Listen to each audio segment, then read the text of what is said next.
Hello mga kanunal, so for today's video ay magluluto tayo ng pakbet.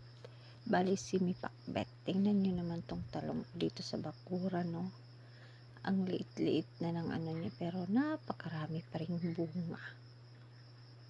Marami na rin yung nanguha nito, nagnakaw. Tapos eto, pumunta naman ako dito sa bahay ng brother-in-law ko upang manguha ng sitaw. Ayan, ito diba, ang galing-galing. Pag may itinanim ka talaga, may aanihin.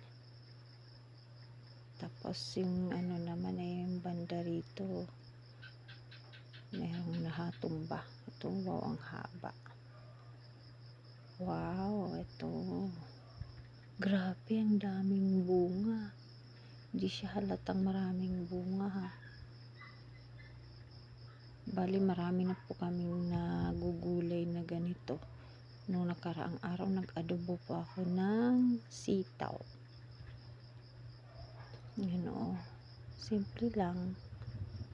May mga damo na rin kasi ang bilis-bilis tumubo ng damo kahit sobrang init. Tapos ito naman po yung natumba. Parang nakita ko pa to kanina nakatayo Tapos ngayon pagpunta ko rito, nakatumba na.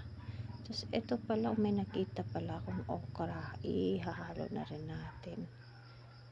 Kahit isang peraso lang. Ito hindi pwede na kasi matigas. Pineste. Ano kayang peste to? Kulay orange. Hindi ko na maihalo. Ito pa, lumiit siya. Nagtaka ako rito guys sa baba ko. May sitaw ibang kulay. Tada! Ito na. So ayan, talong, kalabasa. Itong kalabasa pala guys is nabili ko lang po ito. Tapos isang okra. Tapos yung ating sitaw. Ayan. Tada! Hindi ko na po na videohan ng pagluto. Ayan. Kainan na. Let's go. Thank you for watching.